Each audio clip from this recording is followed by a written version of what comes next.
Hello and welcome to Yokateki. Today we are going to talk about how to use Google Sketchup in AVPro industry, and this is episode 1.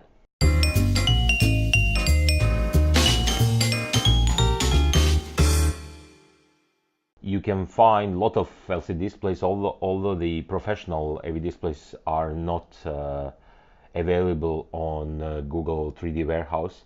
So in most of the cases you have to create your own model, and I'm going to show you how today. First thing we need to do is to get the front and rear photo of the LCD screen we're working on.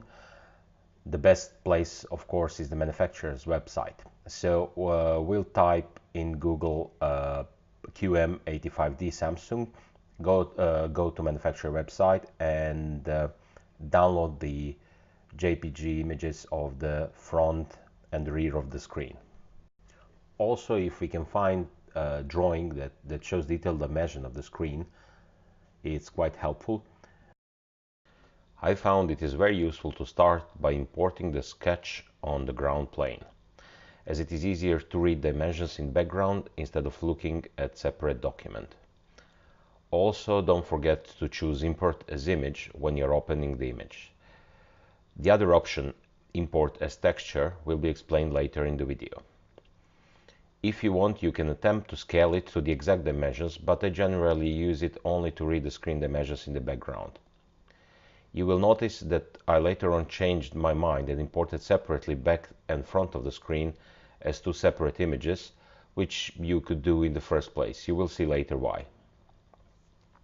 You should start by drawing a rectangle and type the accurate height and width dimensions of the screen. Then use pull-up tool to add the depth and again type the accurate depth dimensions. The next step is to switch to X-ray face style so that you can see it through while moving the 3D model we created, and we can now move it to the top of the drawing.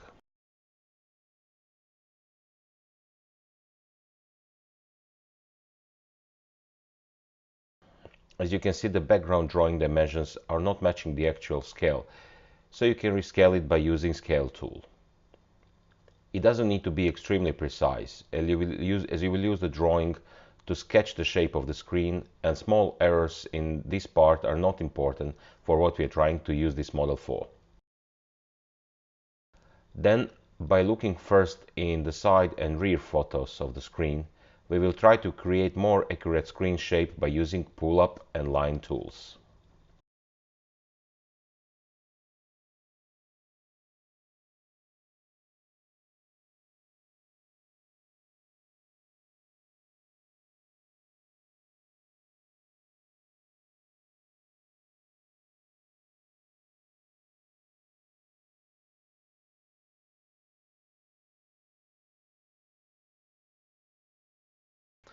Once it is done, we can delete the background drawing, uncheck the X-ray mode, and fix any inconsistencies in the model that we were not able to spot earlier.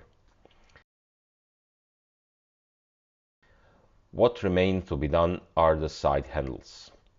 You can also miss this step if you're planning to remove handles physically after screen installation. I'm referring to your physical installation. But as you can see, these handles add additional thickness to the screen depth and might be useful to have them as part of the model because they may obstruct screen installation, and it is good to see that in design phase when we are creating 3D model of the actual space and positioning our screen projectors and other AV elements. The simplest way to create this is to use the drawing to create shape of the handle and then use Follow Me tool to add third dimension. We will leave this finished handle on the side for the moment. I will explain later why. Now we will start importing photos of the front and rear of the screen, and this time use the option Import as Texture. Before that, we need to create two rectangular planes in front and behind, which are the exact size of the screen and align with the screen. Then we will select the front plane first and import the image as texture. We can then use corner handles to position and scale texture to perfectly fit the plane. After that, very important part is to select the texture and make it projected. This is important step that enables projecting the texture to uneven surfaces, and without this step we won't be able to project texture onto the back of the screen. Once that is done, we choose the bucket tool, then press Command button on Mac or Control on the PC to sample the material we want to paste onto the surface.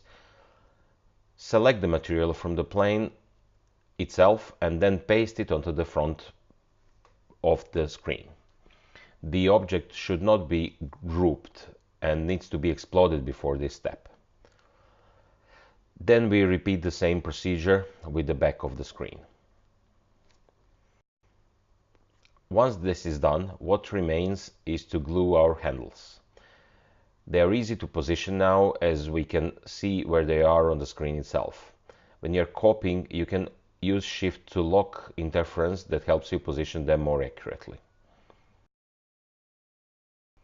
Finally, we have a look around the finished model and remove any imperfections that we can still find. Then we group it, position it to the 0 reference point and save it.